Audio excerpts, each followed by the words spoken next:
बलवंत सिंह की कहानी लम्हे। सोम का दिन था। यूं तो मैं अपने दोस्तों की बहुत कदर करता हूं, लेकिन कभी कभी जी चाहता है कि दोस्तों की सूरत तक दिखाई न दे और मैं महज अपने ही लिए होकर रह जाऊं। मेरे दोस्तों की तादाद बहुत कम है, इसलिए मुझे ऐसे दिन भी मयस्सर आ जाते हैं।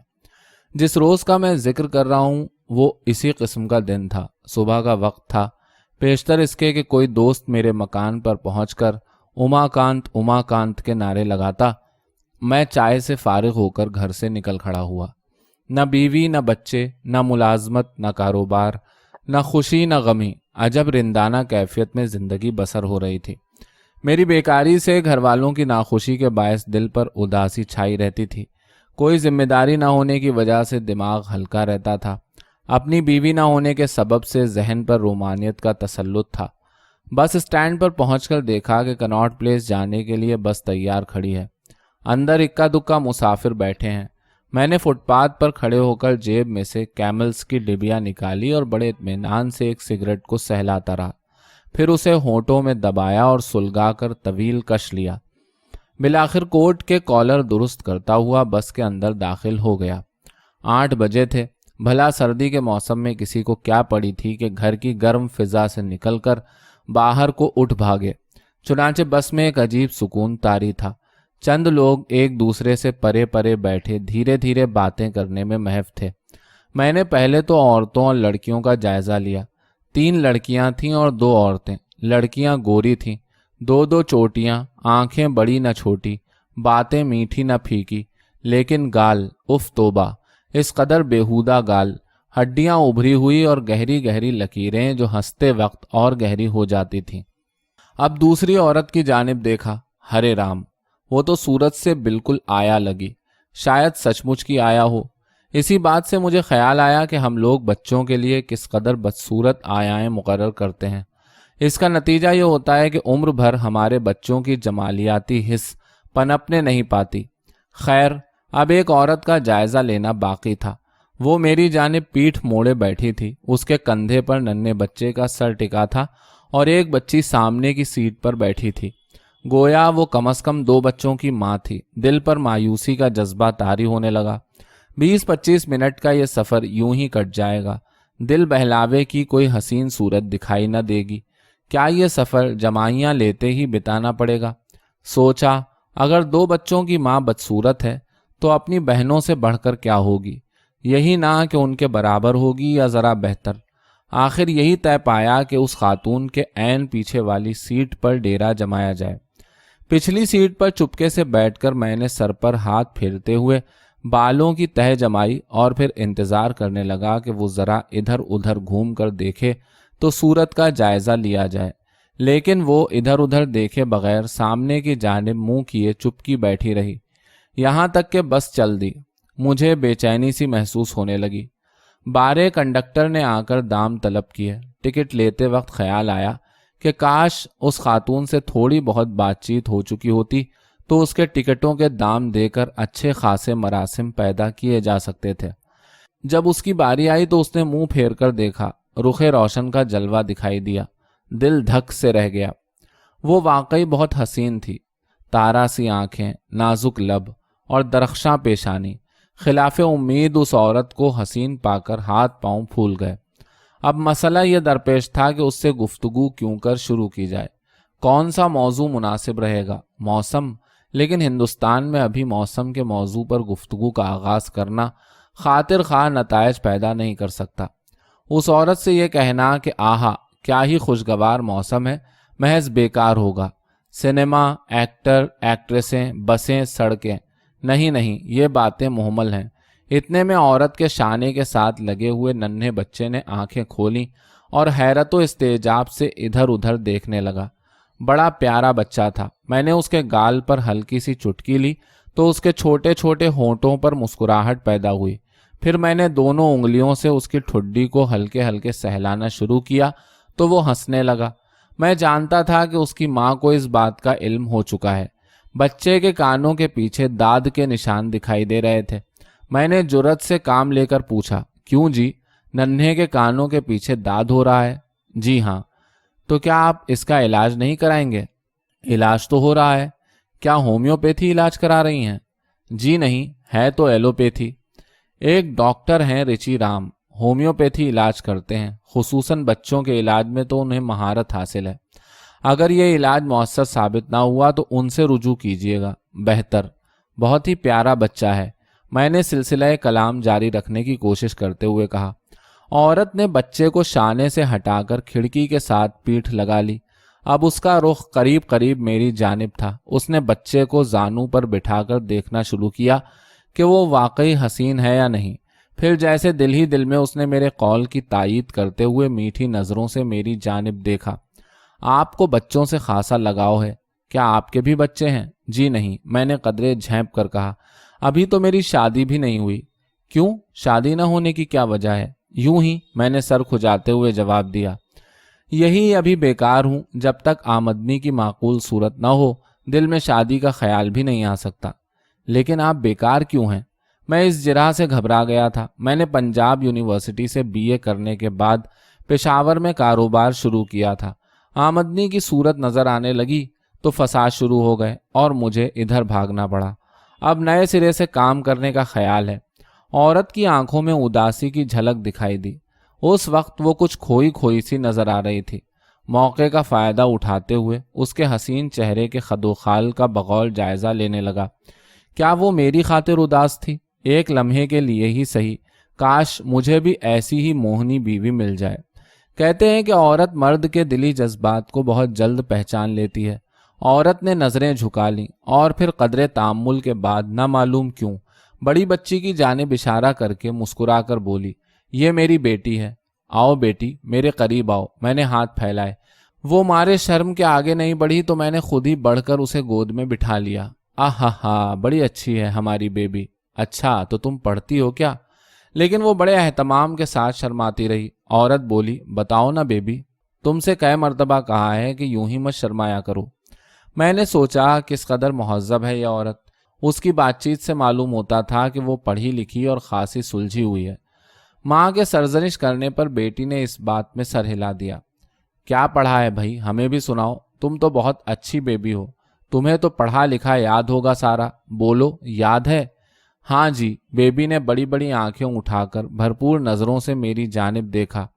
मालूम होता था कि इस बात का इकबाल करने में उसे बहुत फख्र महसूस हो रहा है। अच्छा भाई, फिर सुनाओ ना, क्या पढ़ा है तुमने? ABCYZ। इस पर हम दोनों कहकहा मारकर हंसे, मैं और वो औरत। हम दोनों जो एक दूसरे से बहुत दूर थे, लेकिन कहकहों की मिलीजुली आवाज़ से यूं महसूस होने लगा जैसे किसी फिल्म के हीरो और हीरोइन कोई सहर अंगेज डुएट गा रहे हों। औरत ने बमुश्किल हंसी रोकते हुए कहा, अरे बेबी, तुझे ABC अभी तक याद नहीं हुई? C के बाद एकदम YZ। अब हमारी मुलाकात काबिले इत्मीनान दर्जे तक आन पहुंची थी। अब बेशतर खदशात दूर हो चुके थे। हम दो बहुत अच्छे वाकिफकारों बल्कि दोस्तों की तरह गुफ्तगू करने लगे। 20 या 25 मिनट के सफ़र में ज़्यादातर बातें नहीं हो सकती थीं, लेकिन अगर एहसासात को लीजिए तो लम्हे भर में कुछ का कुछ हो जाता है। एक मीठी नज़र थी कि ज़िंदगी के उन लम्हों को रंगीन बनाती चली गई। उसकी आवाज़ में ऐसा लोच और रसीलापन था कि मुद्दतों कानों में शहद सा घुलता रहा। इधर उधर की बातों में हम इस कदर महफ थे कि इर्द गिर्द की कुछ खबर नहीं रही थी। जब मैंने जंगल में शेर के फर्जी शिकार की कहानी सुनाई और झूठों ही कह दिया कि मैंने शेर के सामने खड़े होकर उस पर गोली चलाई थी, तो औरत की आंखें फटी की फटी रह गईं। हैरत से बोली, लेकिन मैंने तो सुना है कि शेर का शिकार मचान पर बैठकर किया जाता है। जी हाँ, मैंने बेपरवाही से सिगरेट का बुझा हुआ टुकड़ा हवा में फेंकते हुए जवाब दिया। लेकिन कोहना मश्क शिकारी मचान पर कभी नहीं बैठते हैं। वो सचमुच मेरी बात पर ईमान ले आई। बातों बातों में मुझे ख्याल आया कि मर्द के दिल में औरत की कशिश की एक वजह यह भी है कि औरत के सामने वो दिल खोल कर झूठ बोल सकता है और औरत भी हर दम झूठ सुनने के लिए तैयार रहती है। होशियार से होशियार औरत भी बिलाखिर उसी मर्द को पसंद करती है जिसके झूठ पर वो एतबार कर सके।